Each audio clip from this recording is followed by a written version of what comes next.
मुझे प्रसन्नता है कि सदन के नेता आदरणीय भजन लाल जी ने युग पुरुष पंडित दीनदयाल जी उपाध्याय के आदर्शों पर चलते हुए एकात्म मानववाद की अवधारणा को आत्मसात किया है।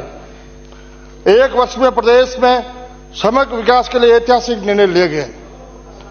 पहले ही वर्ष में राज्य राजस्थान का आयोजन कर 35 लाख करोड़ निवेश का एमओयू किया गया है। इसके ऊपर प्रतिपक्ष के कई सदस्यों ने कई तरह की प्रतिक्रिया दी है। प्रतिपक्ष नेता महोदय, मैं एक मेवाड़ की कहावत है जो आपको सुना दूं। जिस तरह से आपने बार बार यह प्रश्न उठाया राज्य राजस्थान पर, हमारे मेवाड़ में कोई भी शुभ कार्य होता है तो गुड़ की लापसी बनाई जाती है, सभी को बुलाया जाता है, लेकिन वो आने वाले जब उनसे पूछते हैं कि लापसी में आप गुड़ कहां से लाए, लापसी में आप दलिया कहां से लाए, लापसी में आप घी कहां से लाओगे, तो ये कहा जाता है कि लापसी खाने से मतलब है लपड़ाई करने की आवश्यकता नहीं। इसलिए आप इस सदन के नेता पर भजन लाल जी पर भरोसा करो कि ये राज्य राजस्थान जो एमओयू हुआ है ये 4 साल में धरातल पर आएगा और आप देखोगे और आप वहीं विराजे रहोगे और हम इधर ही बैठे रहेंगे। मैं सदन के नेता का आभारी हूं। बैठ के बात करो यार, बैठ के बात करो। मैं सदन के नेता का आभारी हूं कि पहले ही बजट में कुंभलगढ़ विधानसभा क्षेत्र में बेड़ज का नाका, झोंक का नाका, 132 केवी जीएसएस, आमेर सीएससी को उप जिला चिकित्सालय, कॉलेज को पीजी में कर्मनाथ, सरदारगढ़ पीएससी को सीएससी में और माई जाकम परियोजना से 300 गांवों को पेयजल योजना की इस बजट में घोषणा हुई है और उस पर कार्य प्रारंभ होने की तैयारी हो गई। ये 135 केवी जीएसएस बनेगा, उससे कुंभलगढ़ में अच्छी लाइट मिलेगी और आपके मिलने वाले की भी वहां एक होटल है, आप आए हो, अगली बार आओगे तो वहां बिजली आपको गायब नहीं मिलेगी। यहां प्रयागराज के महाकुंभ पर भी कई प्रतिक्रिया आई है। मैं सदन के नेता का बहुत आभारी हूं कि आपने वहां पर 1000 लोगों के ठहरने की व्यवस्था और 10,000 लोगों का रोज का भंडारा कार्यक्रम राजस्थान सरकार का चल रहा है। ऐसा पुण्यार्थ काम करके आपने पूरे देश में एक विश्व में संदेश दिया है कि अब राजस्थान में वो सरकार आई है जो वास्तव में पुण्य के गांवों में भी भागीदार बनती है।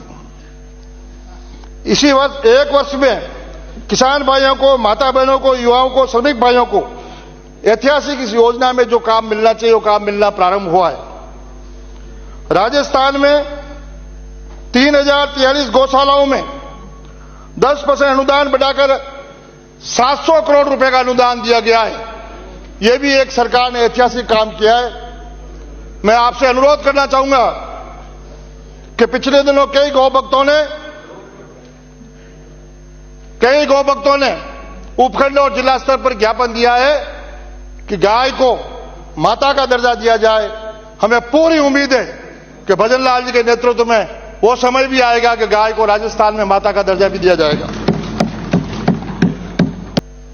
उदयपुर संभाग में अभी डूंगरपुर से आने वाले माननीय विधायक ने बात रखी थी कि मेवाड़ में भील समाज के साथ अन्याय हो रहा है। मैं उनको धन्यवाद दूंगा। जब वो बोल रहे थे, प्रतिपक्ष नेता बहुत खुश हो रहे थे, लेकिन वो पिछली 5 साल की पीड़ा व्यक्त कर रहे थे। जब मैं वहां बैठता था और ये भाई वहां बैठकर बोलता था कि सरकार में सुनो, हमारे एसटी के साथ अन्याय हो रहा है। मैं भी इनकी कुछ बातों से सहमत हूं कि मेवाड़ में टीएफसी क्षेत्र के अलावा चाहे राजसमंद हो, चाहे उदयपुर हो, चाहे भीलवाड़ा हो, चाहे चित्तौड़ हो, चाहे राजस्थान में जहां भी भील समाज रहता हो, उनको इस एसटी का आरक्षण में जो न्याय मिलना चाहिए वो न्याय नहीं मिला है। और मेवाड़ में यदि भील समाज को आरक्षण देने के लिए उनके साथ सब समाज है, लेकिन डूंगरपुर से आने वाले मान सतीश ने कहा था कि महाराणा प्रताप को सम्मान मिला है, राणा पूजा भील को नहीं मिला है। मैं आपसे निवेदन करूंगा, सत्र के बाद आप कुंभलगढ़ आओ। कुंभलगढ़ विधानसभा में आपको उदाहरण मिलेगा कि मेरे विधायक बनने के बाद जहां जहां महाराणा प्रताप की स्टेचू लगाई है, उनके साथ राणा पूजा भील की भी मूर्ति लगाई है। हम महाराणा प्रताप की जयंती भी साथ मनाते हैं, हम राणा पूंजा भील की जयंती भी साथ मिलकर मनाते हैं। यही नहीं है, या बाबा साहब अम्बेडकर पे भी बहुत चर्चा हुई है। राजसमंद जिले में बाबा साहब अम्बेडकर की पहली मूर्ति भी कुंभलगढ़ के मेन चौराहे पर बाबा साहब के अम्बेडकर की मूर्ति लगवाई है। जिस तरह का समन्वय बना के चल रहे हैं, लेकिन भ्रमित किया जा रहा है और भ्रमित करके आपको थोड़ा बहुत वोट लोकसभा में मिल गया है। लेकिन जब अभी परिणाम आया है, आप सब एक साल में ही सब हिसाब पूछ रहे हो। 5 साल तो कुछ किया नहीं है और एक साल में सब काम भजन लाल जी कर दे, यही आपकी एक मंशा थी। लेकिन एक साल में नहीं, मैं आपसे निवेदन करना चाहूंगा, 11 साल पहले कभी आपने ये नारा लगाया का कि जय संविधान, जय भीम, जय बापू, कभी लगाया था? लेकिन 11 साल में प्रधानमंत्री मोदी जी के बढ़ने के बाद उनका चमत्कार देखो। उसके पहले नारा लगाते थे जय नेहरू जी, जय इंदिरा जी, जय राजीव जी। ये 11 साल में चमत्कार हुआ है कि आप कहने लगे जय संविधान, जय भीम और जय बापू, क्योंकि उनके अनुयायी आपसे छटक गए। अब आप इन 3 नेताओं को छोड़ करके आज ये नारा लगाना लग रहे हो। आप सुनो आपकी बात, मैं जब आप बोलते हो मैं बीच में कभी नहीं बोलता हूं। यही नहीं है, मैं आपसे निवेदन करना चाहूंगा कि मेवाड़ के भील समाज को, टीएफसी के बाहर जो हमारा एरिया अध्यक्ष महोदय, आप तो उदयपुर में कई वर्षों तक विराजे हो, आज भी कुंभलगढ़ के भील को कृषि कलेक्शन लेने के लिए जनरल कैटेगरी में उसको कलेक्शन मिलता है। इसलिए मेरा सरकार से अनुरोध है कि भील समाज के साथ न्याय हो और वो कृषि कलेक्शन में जिस तरह से एससी को अप्लाई करने के 1 महीने बाद मिलता है, तो भील समाज को भी वो कलेक्शन 1 महीने में से मिलने की व्यवस्था की जाए। हमें सरकार से उम्मीद है कि सरकार आने वाले ऐसे ऐतिहासिक फैसले और लेगी। यही नहीं है, मैं आप सबसे यही अनुरोध करना चाहूंगा कि हमें आपसे ज्यादा सर्टिफिकेट की आवश्यकता नहीं है। अभी 7 उपचुनाव हुए हैं, आप तो वैसे समझदार हैं, प्रदेश अध्यक्ष जी यहाँ है नहीं है, उनके मैंने कई वीडियो देखे, वो फॉर्च्यूनर गाड़ी के ऊपर चढ़ करके यूं करते हुए देखा है। वो गुमराह होने से लोकसभा में थोड़े वोट मिले। आज की जनता बहुत होशियार है, आज की जनता इतनी होशियार है, जब उपचुनाव आया ना तो जनता ने देखा कि अब सीटें और दे दी, तो अभी तो ये घूमचे ही घुमा रहे हैं और सीटें आ गई ना तो ये पागल होकर लोगों पे पत्थर फेंकेगी।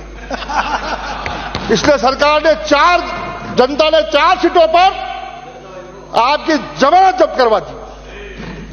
और मैं आज आपसे निवेदन कर रहा हूं,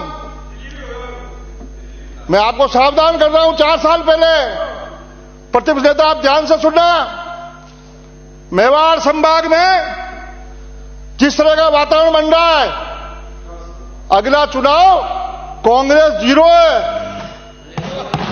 भाजपा और ये हमारा ही मित्र बाप पार्टी आपस में लड़ेंगे, वहां कांग्रेस का नामो निशान नहीं रहेगा मेवाड़ के अंदर।